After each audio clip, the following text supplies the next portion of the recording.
seem a long time ago, that Europa Conference League final.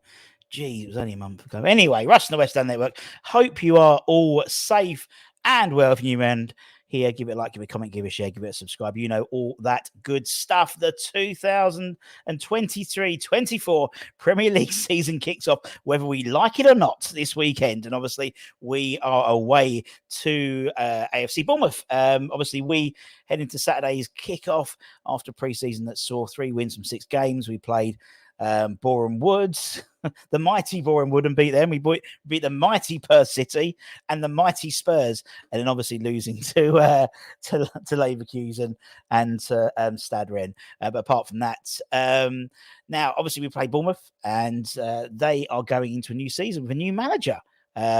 With the Spaniard Andone Irola taking over from Gary O'Neill back in June, following their campaign, which saw Bournemouth finish 15th in their first year back in the Premier League, having been relegated.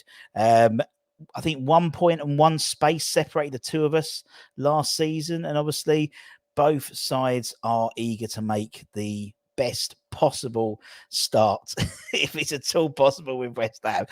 And as always, what we try and do, it's an OPPO chat, so we bring in a opposition fan to shoot the breeze. I've been on his channel, and so he's been kind enough to come on and talk to us. Let's bring in Craig from Up the Cherries North Apartments. There he is.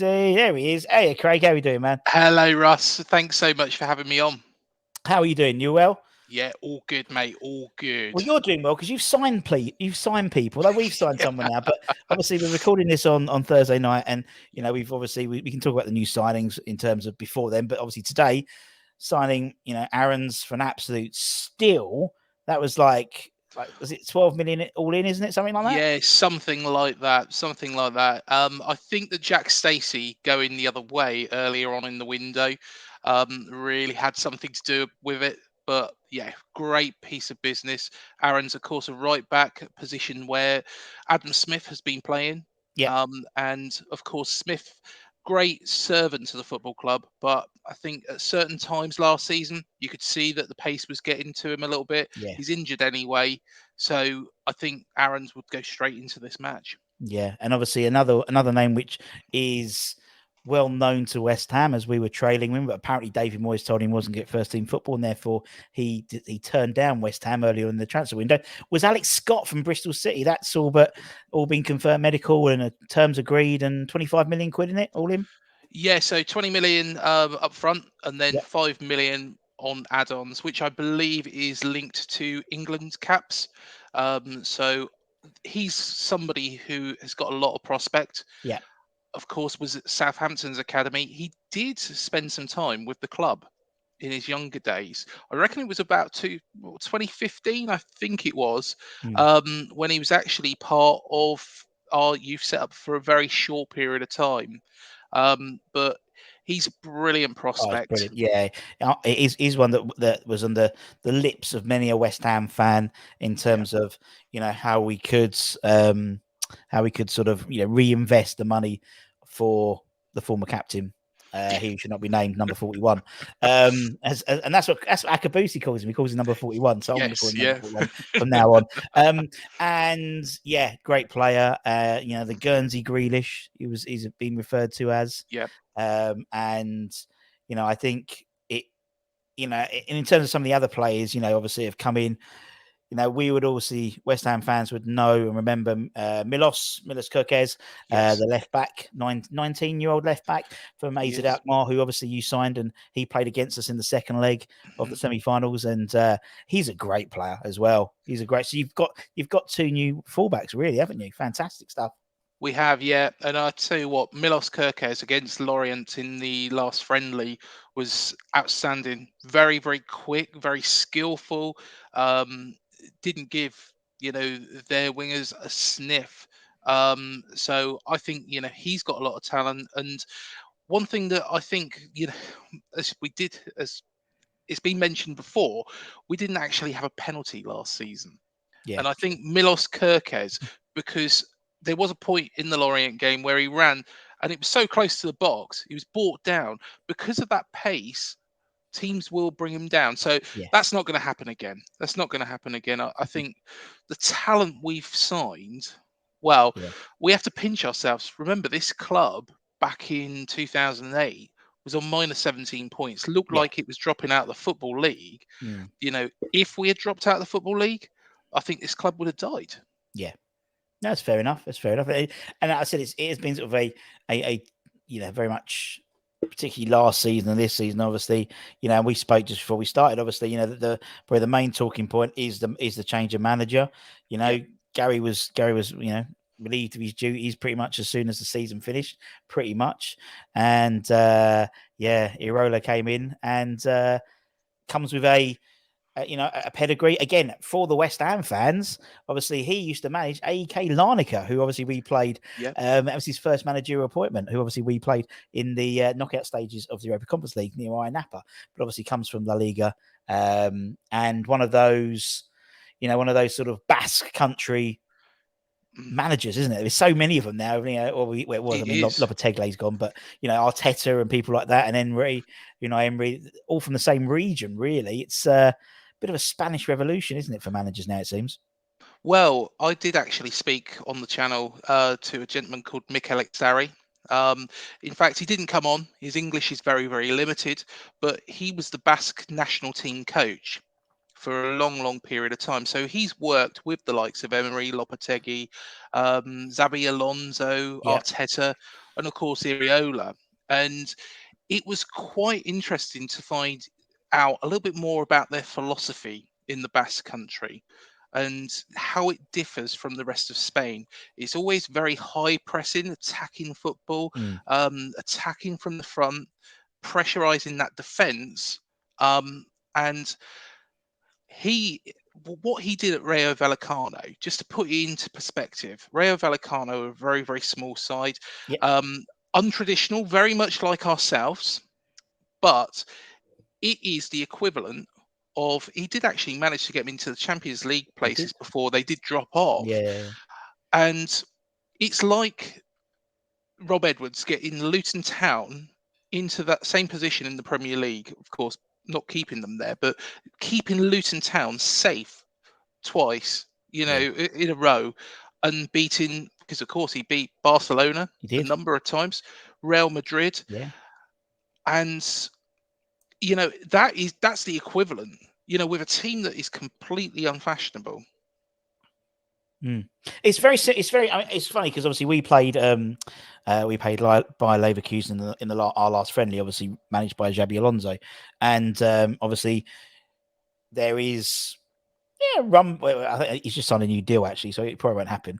But they're rumblings. Obviously, we've taken their sporting director from Yeah, Bayer Leverkusen, and obviously he was instrumental in appointing Xabi from La Liga reserve basically sides to in terms of the Bayer Leverkusen. So obviously we were so impressed by how they were set up, and they were very much just didn't give us a second on the ball, whether it's the forwards, whether it's the midfield or the defense, and yeah, they, and that's part and parcel of that. And I think frustrating thing is we're probably going to see a lot of that on Saturday. So, and we lost like 4-1 or 5-1, or something ridiculous. So, yeah, that doesn't bode well. But yeah, I mean, obviously you must be excited for this season. It's particularly from last season. Last season was very much seen as let's finish 16th, and that's a yes, hell of a season. Now this is pushing on. The investments, full transfer window of the investment as well, of the takeover,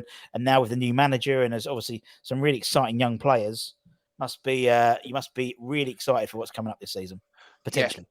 most definitely, Russ. I think when Gary O'Neill was sacked, and that was around about June time, my initial thought was, why have they done that?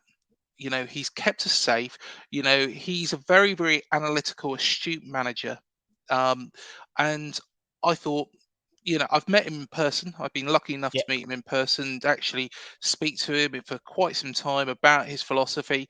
And, I think he's got a great career in the game. Mm. Now, some Bournemouth fans couldn't stand Gary O'Neill, but I Mm. thought there was a few doubts that went into my head. It was especially after the Brentford game last season, Yeah. where we just not the races. We didn't really know what we was doing to turn it round. But I think the criticism that he got was grossly unfair from our fan base. However, when he was sacked, there was that initial shock. There was Frank Lampard being mentioned, Mm. Jesse Marsh, Steven Gerrard. I know Frank Lampard is a West Ham hero, but at the same, no, okay, fair enough. But what I was what I was thinking at that point was we don't want any of these guys. And Yeah. then it come out that Iriola was coming in. Yeah. And I'd already known a little bit about Iriola from what he was doing at Rayo Vallecano. Also, the club he was at beforehand as well.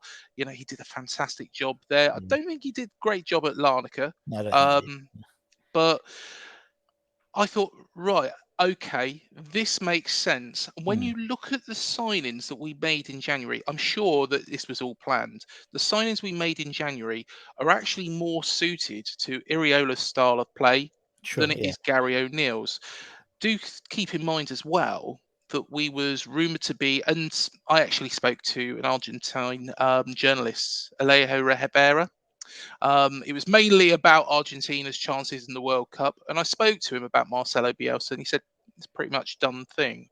Mm. So I wonder how much of that, actually affected this, because the club spoke to Marcelo Bielsa, most definitely, Yeah. and I think Marcelo Bielsa is that sort of person who would turn around and say, "Look, it's not for me, but what about this chap?"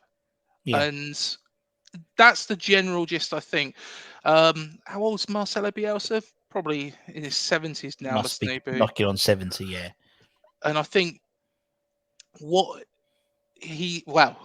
what the club have done is they've appointed a young, up and coming manager.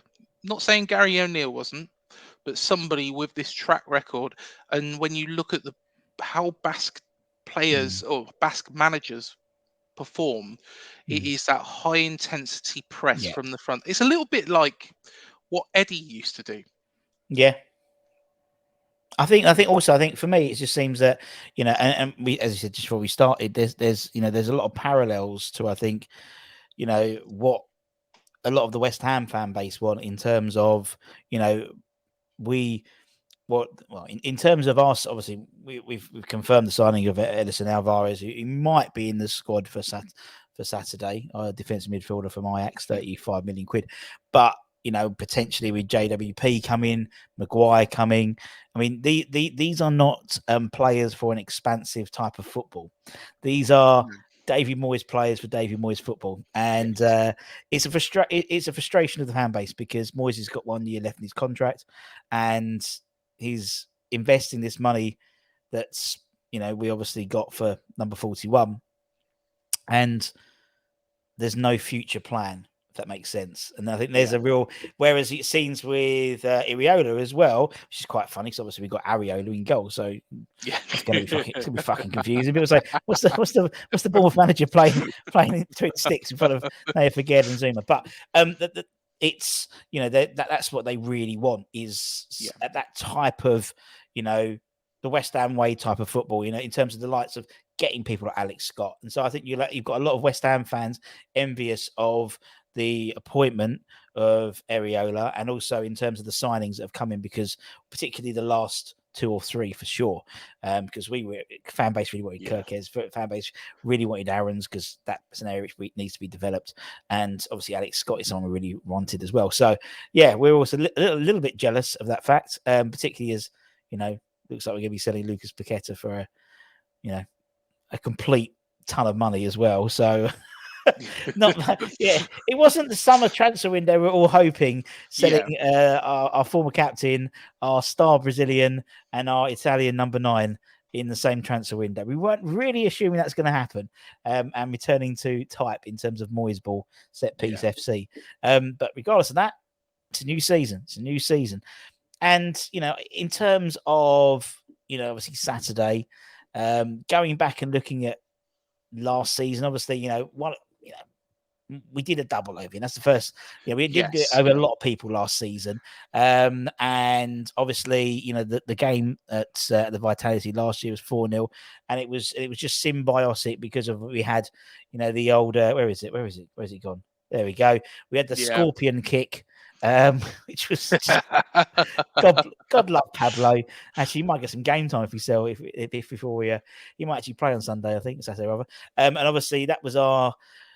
And then obviously we've we've had a good we've done all right at the Vitality. Before then we had what was his face? We had old I think the last win after that was back in 2016 probably. I think with like Dimitri Payet. God bless Yes. him. Oh, he's available on a free transfer, 36. Just saying. And so it's one of those clubs, isn't it? And we spoke about it. I spoke about it with on your channel yesterday Mhm. about one of those clubs where there's certain part, there's so many players who played for both. There's so Yeah. much what's the word? There's so many sort of as I said, we were going to get Jonesy on, but Yeah. Jonesy's cut his hand in the glass with his calf or something. He's in A&E at the moment, so get well soon, Jonesy. We might get him on for tomorrow. I don't know, but we could have picked one of so many players that there's Yeah. so many players who played for both clubs. And it seemed for a while that Bournemouth was the side that would be, because obviously when you weren't in the Premier League, we were sending the likes of Rio Ferdinand, Jermaine Defoe, Yeah. on loan. And I didn't realise until we sort of spoke yesterday how many players have played for both sides and just the connection of that. Absolutely Yeah. crazy. Yeah, it is, and of course, manager who's managed both as well. When you look at Harry Redknapp Yeah, as well, there he is, on the right hand side, third from the bottom. so Ted many players. McDougall, Oh, Ted, legend. yeah, he's legend at your gaff. Scored an absolute He is. hatful, didn't he? Yeah. And we could have had Jonesy on. We could have who else we had on the channel? Patsy, yeah, he was only on loan for about 10 games. David James, we could have had Elliot. We could have had on Bobby. We could have had Yeah. on. We could have had Zav on. Scott Mean, who we bought and he broke with a broken leg. How many players we've bought already with a broken leg? Keith Rowland, Bishop Bosch, Yep. Ian Bishop, love him. Matty Holmes, Fletch. Jimmy Quinn, Redders.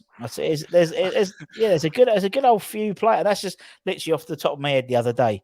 There was so many players who played for both sides, and as you said, even the Gary O'Neill connection, obviously, and Scott Parker as well. Yeah, of course, Scott Parker. I was going to say, if he was going to get Jimmy Quinn on the show and he knew that I was coming on, he probably wouldn't do it Okay. because, yeah. Um, literally, Blythe Spartans, do search it up. AFC Bournemouth versus Blythe Spartans before he got sacked. Um, yeah, Jimmy Quinn isn't one of my favourites, to be perfectly honest. Oh, he's all right, Jim. He's a club ambassador. So that's few. Few in the club ambassador. I'm just going back to that list. I think you got Joe. I think Jones is a club ambassador for us. Who else is Yeah, a club ambassador? Well, Zavon, he's a youth team coach. Elliot's been doing a bit of youth team coaching for us. Bish is in America. Matty home. Yeah, it's probably about it. Yeah, Jimmy's one. Yeah, yeah. Jimmy and Pat and Stevie. But yes, a whole raft of players who have played for both sides, and so you could make a decent side out of that. I reckon you might have to put Yeah, I Jack. think you could do. Yeah, you might have Junior to. Stanislas as well recently Yeah, left the club. Very, very unfortunate with injuries. On his day, yeah, he's unplayable definitely. at a certain level, of course. But I think, he was a great servant to the club, deserved a lot more luck than he actually got. But there's some great names between the two Oh clubs. yeah, great names. But it's not just like in recent, as it goes back to the likes of Harry and people like that. There's a Yeah. real sort of just one of those. Just there's certain clubs where there's so many players who play for both. It's like Celtic randomly. Loads of our players have played for Celtic. Di Canio and Hartson and Yeah. just loads. Liam Brady and I'm trying to think of else. Mark Reaper's a shitload. Stop, Russ. You're going to be going. Yeah. I'm going to be Colin Cole. I mean, it's like I'm literally be like Tourette's in my sleep there. So in terms of the season ahead, obviously, it Yeah. seems it seems that there's a real positive vibe amongst the fan base now at the Mhm. Vitality for the season coming. Realistically, what are your anticipation in terms of what your expectations in terms of the season ahead for you? Well, I don't think Bill Foley will, accept a fight against relegation anymore. That's one big thing. Is if we're there scrapping out at the end, well, to be honest, it won't get that far. I think if you look at his decision-making process at the Mm. Vegas Golden Knights, he's actually been quite ruthless in the past. Yeah. So, for American example, owners tend to be, though, isn't it? I mean, yeah, if you watch any of those American like All or Nothings or whatever, like, yeah, they sort of change coaches, whether it's a defensive coach or the linebacker coach. Literally every game, there's someone's been sacked. It yes, seems. yeah. But I think, I think with what he's planning to do and the amount of money he's invested as well, I personally think that 11th is realistic for this season. I think his plans in the long run is to get the club into Europe. Now, Yeah. that's not going to happen overnight. If it happens in the first season, well, Iriola's done a remarkable job and, Yeah. is a savior, but, and somebody that will be probably not up there with Eddie, but, Yeah. would be very, very close if he did get us into European football. I think it's a steady work in progress. He wants to see progression each year, and to keep building on that. For example, Bill Foley's just recently won the Stanley Cup with the Vegas Yeah. Golden Yeah. Yeah. Knights, Yeah. and he's a bold man. I think there's a reason why he's taken over this club and not gone right. Okay, I want to take over a team that have got more established stadium. Yeah. Somebody who's got the infrastructure there, because this, for God's sake, this man took ice hockey to the desert. Yeah. Yeah. Yeah. It's bloody Good ridiculous, to be point. fair. So he knows that Dean Court is, well, still a three-sided stadium with a temporary stand on, but he knows that what he can do is he can build something here. He can build a legacy, and that's what the plan is. I think, Mm. and the rumors are is that once this new training ground's been built, they can knock down the old one and start working out and building on that. So that, I think, is the plan. Mm. I think it's, to me, it seems, yeah, it is very much, you can see, and I hate the term project, because we've apparently had a project for the last like 25 years, it seems, with various managers, but it does seem like a project for him. And as you Yeah. said, bringing in, you can see, he wants to improve the style of football.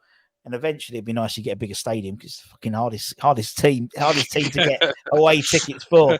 It is so annoying. But yeah, so I know what you mean. And as you said, yeah, Europe could be.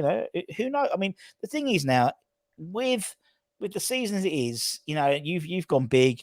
A lot of sides have gone big. I think it's, as you said, if I mean, you look at, I mean, Villa have invested really well.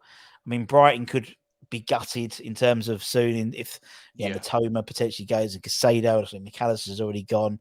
So they might not have a good season, but they're so well drilled that they'll just have the next one lined up. They're so set up Yes. like that. Yeah. I think it's going to be a really interesting. I still think City are going to run away with it, particularly if they buy Lucas Paqueta. They'll run away with it next year, no problem at all.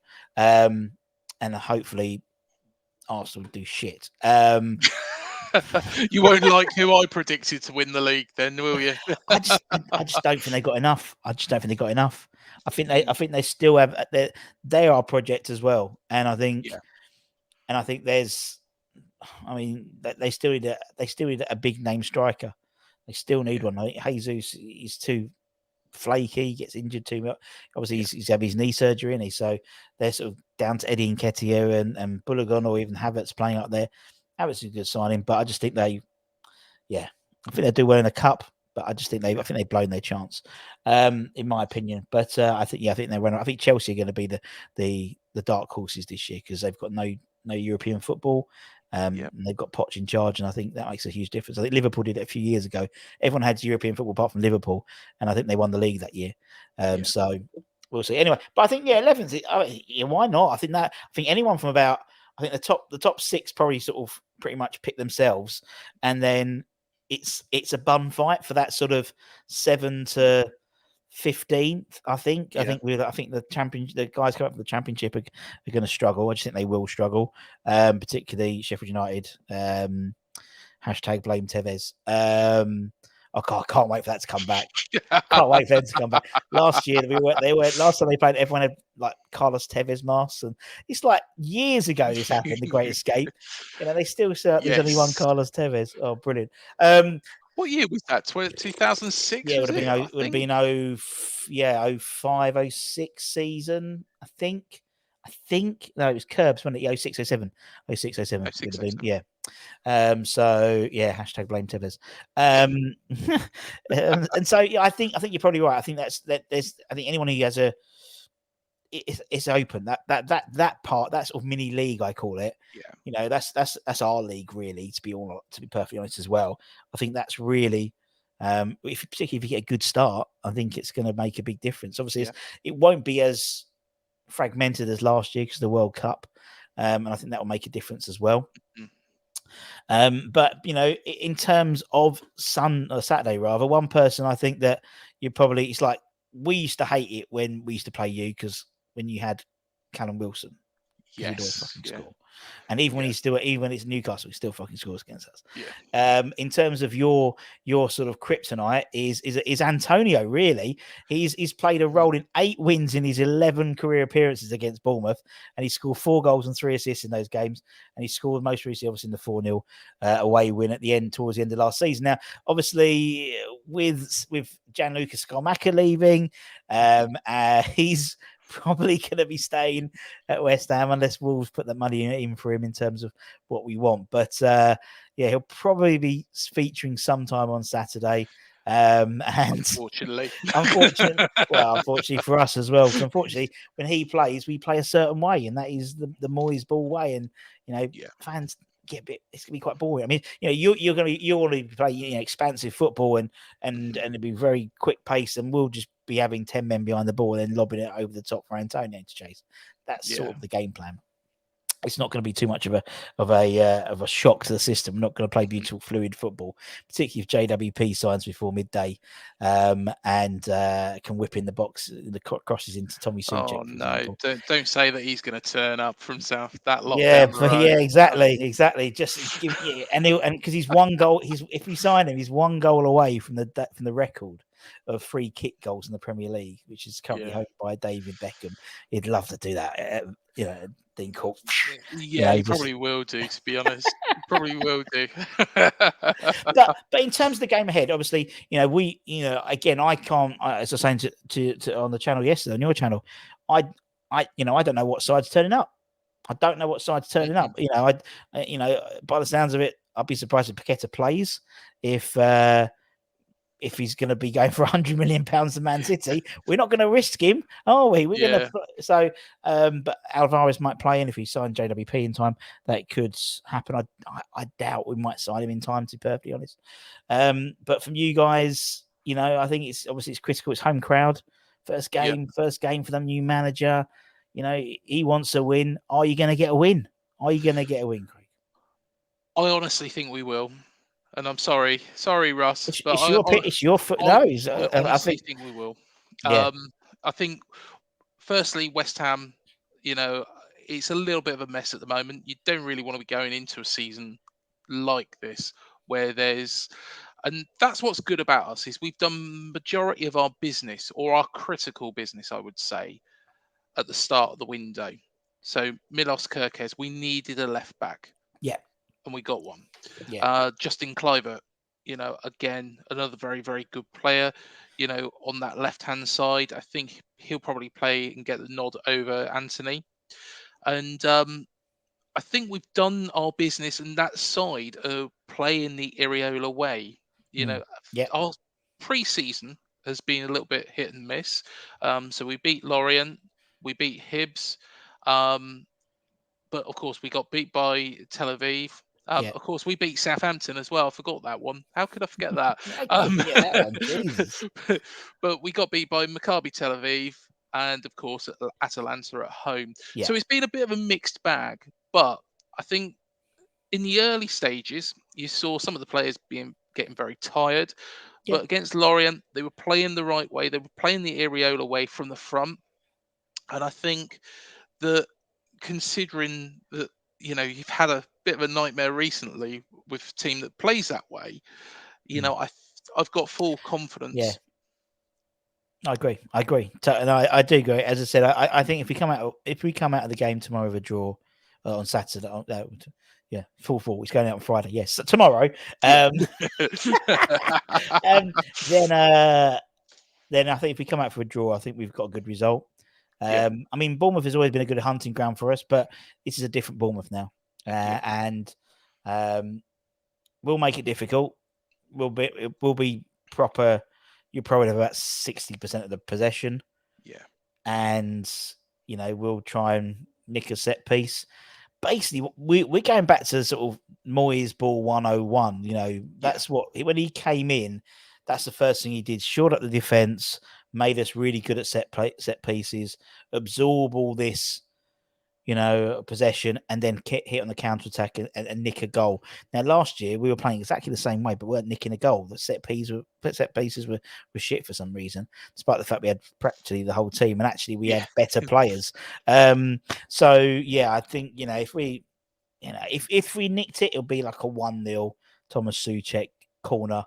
If that's basically, I can't see us playing a progressive style of football or playing being particularly exciting. I think the game last year was a bit of a one-off. We were in Yeah. a decent vein of form as well. We only started playing about February onwards, to be fair. So I think that was a bit of a one-off, and I think you were on a downer as well. I think you lost was it 4 in the last 6 or something like that? Or it was an awful run towards the end of last season, wasn't it? Yeah, we went through a little bit of a dip at the end. To be honest, our last 4 games of the season, and I wonder how much that has an effect on what happened with Gary O'Neill, Yeah, because yeah, the Everton game, we should have got something from that. We didn't put the intensity out that we had shown against Liverpool, against Spurs away from home, against Fulham to get back in that game. We was 1-0 down in that game. The yeah, intensity. It just seemed like at the end it was like, right, safety's assured. That's it. We'll just let the season peter out. mm, And it's not really what we wanted, especially after those 4 games at the end. yeah, Come after, well, where we thrashed Leeds.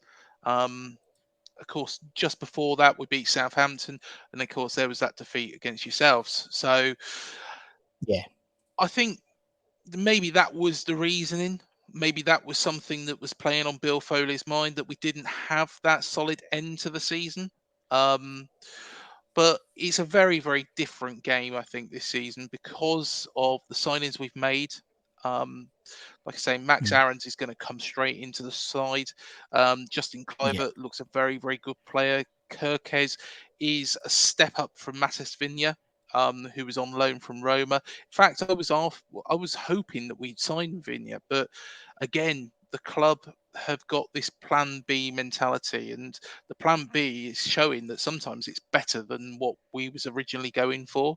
Or mm, mm, the fact that they thought, right, okay, Kirkes is available.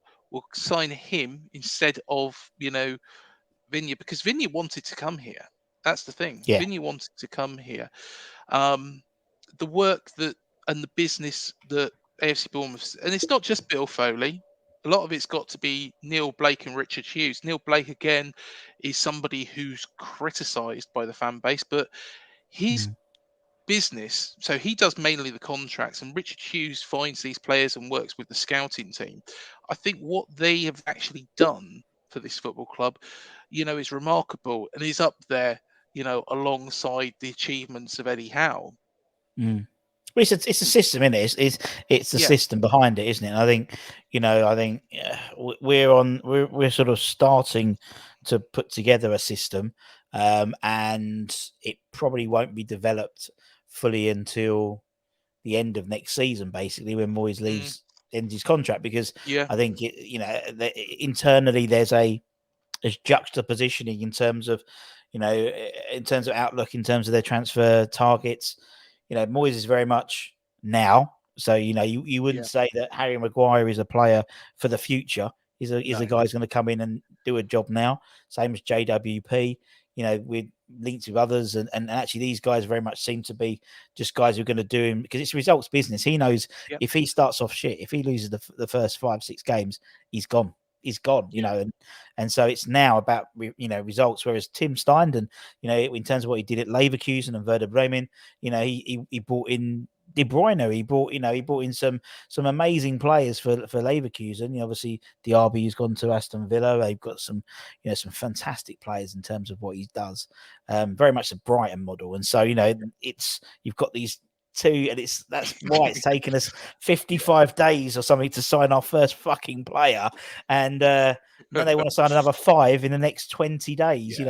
It's ridiculous, but it's not good preparation, is it? Really, for a Premier League season? It's not. And every year we kid ourselves. Every transfer window, we go right. We got our business nice and early, get it all sorted, get it all done. Full pre-season never happens. It never happens at West Ham. Maybe with Tim Steinden, maybe next summer it might happen. But you need to probably get a new manager. You need a new manager first. Yeah. And obviously, Xabi Alonso signs a new contract to 2026. So Sullivan's not going to pay his contract out. So Rafa Benitez will be coming through the door. You just know it. We're like, the fan base is like, one more season, and then we get a Will Steele or a Michael Carrick, or we get a progressive one, and then opens the door and Roy Hodgson walks through or something like that. It's just a sick joke that would happen at West Ham. But yeah, I think Bournemouth are going to have a good season. As I said, I think it's exciting football. I think it's going to be exciting football that's you guys will want to see, and hopefully it works out for you guys after the weekend, of course. As always, I like to wish you the best for the season after Saturday. Likewise. But I think it's going to be a good game, and I think it's going to be interesting. Lots of new signings on your side, not so many new signings on our side, but chances for if thinking about it, if Paqueta's going, then there might be a chance for Pablo Fornals to stake a claim in the first team, and we don't need to spend money on Paqueta's replacement and keep it for the new manager maybe next year. I don't know. Yeah. Just saying.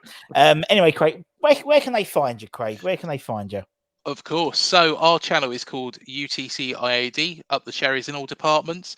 You can find us on YouTube, Spotify, Twitter, Facebook. We're pretty much everywhere nowadays.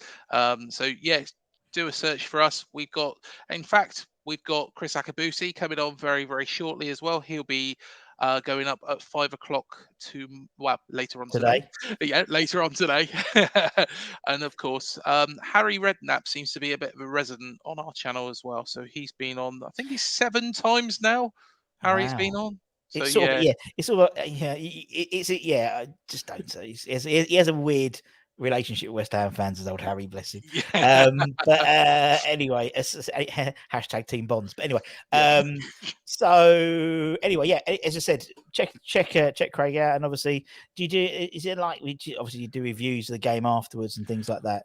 We do, yes. So we will be doing a free-for-all that will be taking place normally around about 8 o'clock on the Sunday. So by all means, any West Ham fans that want to come on, feel free to come on there. The link will be within the description of the YouTube video. So cool. Please do come and join us, and do hit that subscribe. Good stuff. And obviously, thank you for watching, everyone. You know what we do. As I said, like, comment, share, all that stuff. Become channel members, all that malarkey.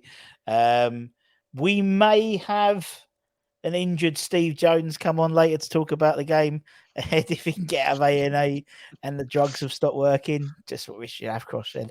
When the drugs don't work, they just make you worse, Jonesy. But yeah, so we might have Jonesy's 5 minutes of fame talking about the game ahead. We might not, but we'll have the predicted 11s. We'll have everything else as well coming up to the game. And until next time, from myself and from Craig, take care, everyone. Stay safe. Stay healthy, stay warm, and it'll cut up. Is it up the cherries? Is that what you say? Up the cherries, yeah. All right, you said it. I didn't say. I was coming, you guys. Much love. See you later, everyone. Take care. Bye bye.